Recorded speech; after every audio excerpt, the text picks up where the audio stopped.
Welcome back friends in सोपी English channel. कालच्या व्हिडिओमध्ये आपण पूर्ण वर्तमान काळ शिकलो, पूर्ण वर्तमान काळाची रचना शिकलो, रचनेमध्ये कर्ता, क्रियापद, कर्म, इतर शब्द यांच्या सहाय्याने वाक्य कशी बनवायची ते शिकलो. त्याचबरोबर आपण काल एक छोटासा उपयोग सुद्धा सांगितला होता, की दैनंदिन जीवनामध्ये पूर्ण वर्तमान काळ कुठे कसा वापरावा तेही सांगितलं होतं. परंतु आज आपण पूर्ण वर्तमान काळाचे दैनंदिन जीवनामध्ये उपयोग कुठे कसा करावा तो विस्तारित स्वरूपात बघणार आहोत, जेणेकरून तुम्हाला कोणतीही अडचण येणार नाही. आता फळ्यावर मी काही उपयोग लिहून ठेवलेले आहेत. ते उपयोग मी तुम्हाला टप्प्याटप्प्याने समजून सांगतो. उदाहरणंही सांगेल, त्याची काळजी करू नका. परंतु तुम्ही बारकाईने हा व्हिडिओ बघा, थोडा सुद्धा स्किप करू नका. आणि हो, व्हिडिओला तुम्ही लाईक करत नाही आहात, सबस्क्राईब करत नाही आहात. काय भानगड आहे? तुम्हाला व्हिडिओ आवडत नाहीयेत का? तुम्ही व्हिडिओ आवर्जून बघा आणि हो, मला तसं सांगा, की सर अजून काही सुधारणा होऊ शकते. जर तुम्हाला काही अडचणी येत असतील, तर ते तुम्ही कमेंटमध्ये पाठवत चला. कारण की मी जनरली जर काही अडचणी असलेल्या कमेंट्स आलेले असतील, तर मी तिथे उत्तरं देतो. तुम्ही कमेंट बॉक्समध्ये बघू शकतात, की काहींनी अडचणी विचारल्या आहेत आणि त्या अडचणींची मी विस्तारित उत्तरं सुद्धा दिलेले आहेत. आणि म्हणून अडचणी विचारायला तुम्ही घाबरू नका. शक्य तितकं प्रयत्न मी लगेचच उत्तर देण्याचा प्रयत्न करतो. कारण कारण की मला माहिती आहे, की खूप सारे कमेंट्स आले, तर सगळ्यांना एकखट्टी उत्तरं देणं शक्य होणार नाही. तर मला ज्यावेळेसही माझ्या नोटिफिकेशनवर एखादी कमेंट येते, जर कोणी-कोणी खूप छान असे कमेंट्स पाठवतात, त्यांना मी थँक्स वगैरे पाठवतोय.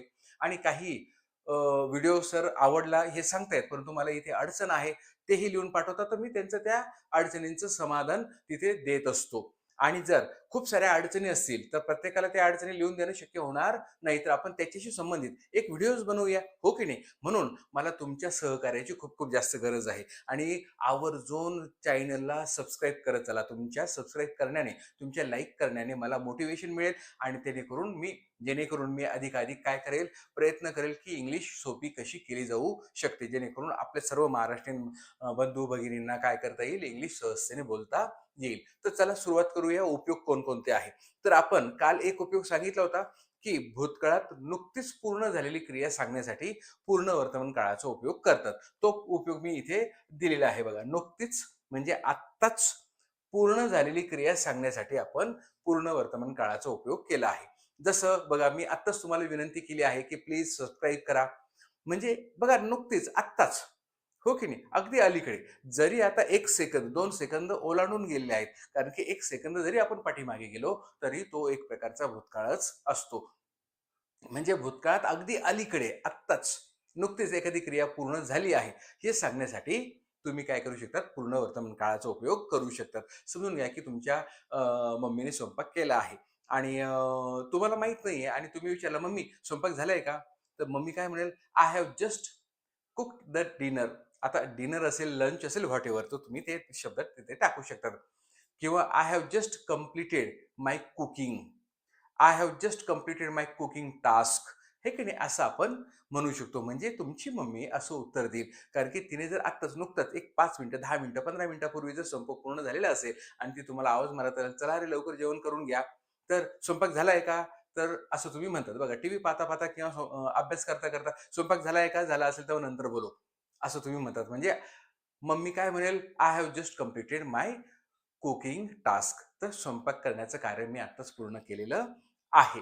हो की नाही? म्हणजे अशा प्रकारे तुम्ही बोलू शकतात. म्हणजे नुकतीच पूर्ण झालेली क्रिया सांगण्यासाठी आपण पूर्ण वर्तमान काळाचा उपयोग करतात. आता तुम्ही म्हणाल, की "सर, हे वाक्य तुम्ही कसे बोललात? याची रचना काय आहे?" तर याची रचनेशी संबंधित असलेला कालच मी एक व्हिडिओ तुम्हाला टाकला आहे आणि तो व्हिडिओ तुम्ही आवर्जून बघा. आणि कुठे बघायचा आहे? तर व्हिडिओमध्ये मी सीरीज दिलेली आहे. प्लेलिस्टमध्ये जा. प्लेलिस्टमध्ये तुम्हाला पूर्ण वर्तमान काळाची लिस्ट दिसेल. त्याच्यात पहिलाच व्हिडिओ पडलेला असेल, तो पहिला व्हिडिओ पूर्ण बघा. नंतर हा व्हिडिओ तुम्ही बघू शकतात किंवा आता हा पूर्ण बघून घ्या आणि त्याची लिंक लागण्यासाठी तुम्ही पहिला व्हिडिओ बघू शकतात. आता दुसरा उपयोग काय आहे? निश्चित वेळ, काळ न सांगितलेल्या भूतकाळात पूर्ण झालेल्या क्रिया सांगण्यासाठी पूर्ण वर्तमान काळाचा उपयोग करतात. बघा कशी मजा आहे ना मित्रांनो? काळाचं नाव काय आहे? पूर्ण वर्तमान काळ. आणि आपण कोणत्या क्रियांबद्दल बोलतो? भूतकाळात झालेल्या क्रियांबद्दल बोलतो. म्हणजे आहे का नाही विसंगती? आणि म्हणून अशी विसंगती असल्यामुळेच आपल्या मनामध्ये, आपल्या डोक्यात शंका, कुशंकांचं काहूर माजतं. आणि म्हणून, की मी आता काय करू? भूतकाळ वापरू की पूर्ण वर्तमान काळ वापरू? पण टेन्शन घेऊ नका मित्रांनो, मी आहे तुमच्यासाठी इथे. क्रिया भूतकाळात झालेल्या आहे. कधीतरी झालेले आहेत. परंतु काय फरक जाणवतो? तिथे कोणताही वेळ काळ दिलेला नाही. निश्चित असा वेळ काळ नाहीये. झाल्या आहे, क्रिया झाल्या आहेत, भूतकाळात झाल्या आहेत. परंतु त्या क्रिया केव्हा झाल्या, केव्हा वेळ काळ दिलेला नसतो. झाल्या आहेत, वेळ काळ दिलेला नसतो. तर अशा क्रिया सांगण्यासाठी सुद्धा तुम्ही पूर्ण वर्तमान काळाचा उपयोग करू शकतात. हो की नाही? I have passed my SSC examination. I have passed I have passed my SSC examination. तर बघा इथे मी माझी 10वी परीक्षा पास झालेलो आहे. आता केव्हा झालो आहे हा काही आपण सांगितलं नाही, की आपण 2020 मध्ये झालो आहोत की 2022 मध्ये झालो आहोत, असं आपण काही सांगितलेलं नाहीये. म्हणजे भूतकाळात झालं आहे, परंतु वेळ काळ सांगितला नाही. जेव्हा वेळ काळ सांगायचा नसेल, पण भूतकाळात पूर्ण झालेली असेल, ती क्रिया सांगण्यासाठी आपण पूर्ण वर्तमान काळाचा उपयोग करायचा. पूर्ण भूतकाळाचा उपयोग करायचा नाही. I had passed my SSC examination असं जर म्हटलं तर खूप मोठा अर्थ होऊन जाईल, खूपच वेगळा अर्थ होऊन जाईल. तो जर आत्ता विस्तारित करत बसलो तर व्हिडिओ खूप मोठा होऊन जाईल. आत्ता त्याच्याबद्दल नको सांगूया, कारण आपण पूर्ण भूतकाळ शिकणार आहोत, त्यावेळेस त्याची चर्चा करूया. दोघांची कंपॅरिझन मी करेल, टेन्शन घेऊ नका. तर काय सांगितलं? नुकतीच आत्ताच पूर्ण झालेली क्रिया सांगण्यासाठी पूर्ण वर्तमान काळाचा उपयोग करायचा. I have just explained you the first use of present perfect tense. बघा हे की नाही, म्हणजे कसं चटकन सांगितलं मी तुम्हाला. I have just explained you the use of present perfect tense. मी आत्ताच तुम्हाला काय सांगितलं आहे, की प्रेझेंट परफेक्ट टेन्सचा उपयोग सांगितला आहे. दुसरं काय आहे? निश्चित वेळ काळ न सांगितलेला, म्हणजे वेळ काळ सांगितलेला नसतो, पण भूतकाळात पूर्ण झालेली असते. अशी क्रिया सांगण्यासाठी आपण पूर्ण वर्तमान काळाचा उपयोग करायचा. क्रिया घडली भूतकाळात, उपयोग करत आहोत आपण पूर्ण वर्तमान काळाचा. परंतु काय लक्षात ठेवायचं आहे, की तिथे वेळ काळ सांगितलेला नसावा.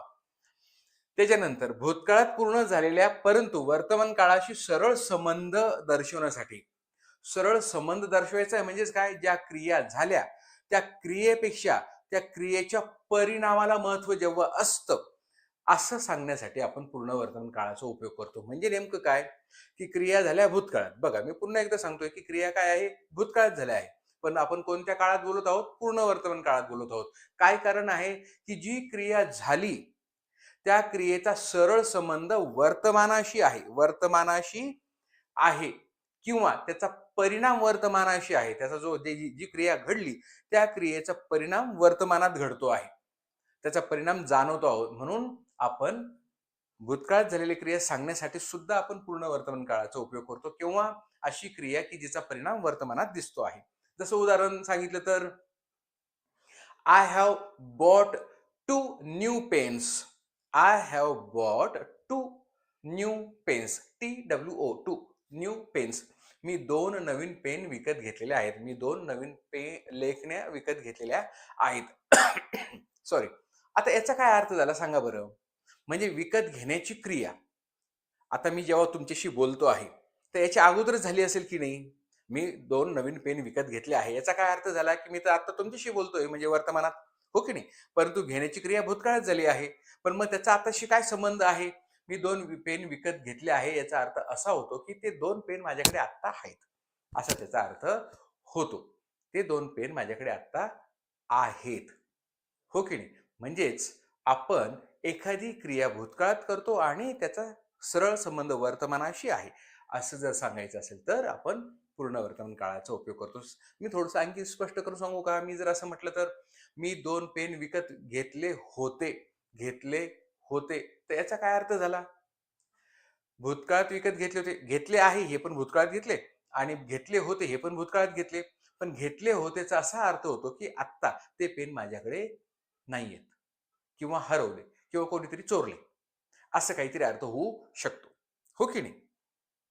आता बघा जर मी असं म्हटलं तर you have learned, you have learned, LEARNT, लर्नचं तिसरं रूप learned.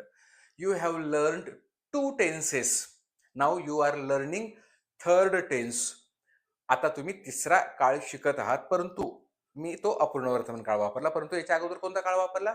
You have learned 2 tenses. तुम्ही 2 काळ शिकलेले आहात. आता 2 काळ शिकलेले आहात केव्हा शिकलात मला सांगा. हे व्हिडिओज तुम्ही केव्हा बघितले? भूतकाळात बघितले.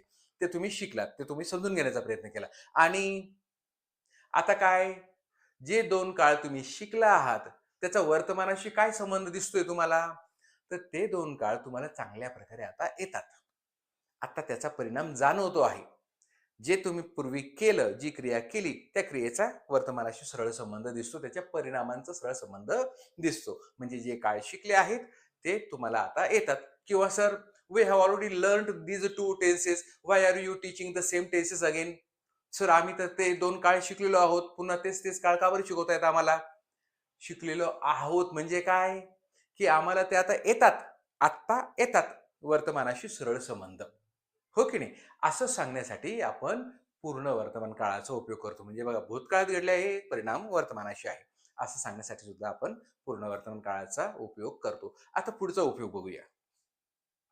भूतकाळात काही वेळापूर्वी क्रिया सुरू झाली आणि वर्तमानात ती क्रिया चालू आहे, असे सांगण्यासाठी सुद्धा.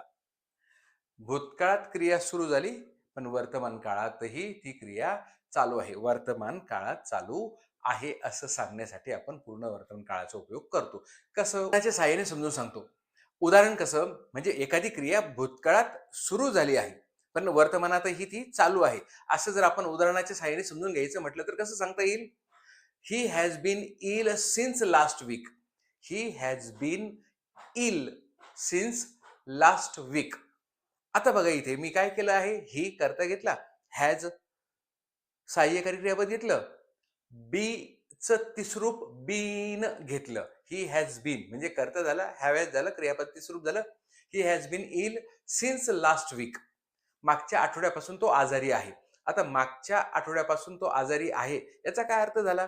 की तो आजारी भूतकाळात पडला आणि अजूनही आत्ता आजारीच आहे. म्हणजे वर्तमानातही ती आजारी असण्याची क्रिया चालू आहे. तो स्वतः आजारी असण्याची काही इच्छा ठेवत नाही, परंतु त्याचा आजार अजूनही पुढे चालू आहे. अशा काळामध्ये म्हणजे खास करून जेव्हा भूतकाळात क्रिया सुरू होते आणि वर्तमानातही ती चालू असते, असं सांगत असताना खास करून 2 शब्दांचा वापर खूप जास्त होतो. कोणते 2 शब्द? सिन्स आणि फॉर. सिन्स निश्चित पॉइंट ऑफ टाइम सांगण्यासाठी, पॉइंट ऑफ टाइम निश्चित वेळ सांगण्यासाठी उपयोगात आणला जातो. आणि फॉर कालावधी सांगण्यासाठी, म्हणजे पिरियड ऑफ टाइम सांगण्यासाठी वापरला जातो. जसं I have lived here for 10 years. I have lived here for 10 years. बघा, आता मी इथे 10 वर्षापासून राहत आहे. म्हणजेच काय? की आता राहण्याची क्रिया 10 वर्षापूर्वी सुरू झाली, म्हणजे भूतकाळात, आणि अजूनही आत्ताही ती क्रिया चालू आहे. असं सांगण्यासाठी सुद्धा आपण पूर्ण वर्तमान काळाचा उपयोग करतो. I have lived here for 10 years. आता बघा, मी सिन्सच्या ऐवजी फॉर वापरला. फॉर कालावधी सांगण्यासाठी. 10 इयर्स 10 वर्षांचा कालावधी आहे. 10 वर्षांचा काय आहे? कालावधी आहे. आणि मी काय म्हटलो तो? He has been ill since last week. Since last week. Since last week म्हणजे काय? की मागच्या आठवड्यापासून. मागचा आठवडा निश्चित कालावधी सांगितला, निश्चित वेळ सांगितला, पॉइंट ऑफ टाइम सांगितला. तुम्ही सिन्स मंडे पण म्हणू शकतात, असं सांगू शकतात. तर अशा वेळेस आपल्याला जेव्हा निश्चित वेळ सांगायची असेल तर सिन्सचा वापर करा या काळात, आणि कालावधी सांगायचा असेल तर फॉरचा वापर करा. आपण सिन्स आणि फॉरवर एक छोटासा डेडिकेटेड व्हिडिओ वेगळा बनवूया, कारण की हा सिन्स आणि हा फॉर पुढच्या काळात सुद्धा येणार आहे आणि म्हणून त्याची खूप जास्त गरज भासणार आहे. म्हणून तिथे तुमचा गोंधळ उडू नये यासाठी आपण सिन्स आणि फॉर साठी एक वेगळा विशेष छोटासा व्हिडिओ बनवूया. खूप मोठा नसणार तो, 5 ते 10 मिनिटात. मी एक्स्ट्रा उदाहरणं देत राहतो म्हणून 10-1 मिनिटं होऊन जातील. नाहीतर हार्डली 2 ते 3 मिनिटाचा तो टॉपिक असणार आहे. तर आपण तो करूया. तर आजचा हा व्हिडिओ तुम्हाला कसा वाटला ते सांगा, आणि व्हिडिओ आवडला असेल तर नक्कीच लाईक करा, शेअर करा आणि सबस्क्राईब करायला विसरू नका. प्लीज प्लीज प्लीज सबस्क्राईब करा आणि लाईक करा आणि शेअर सुद्धा करा. थँक्यू.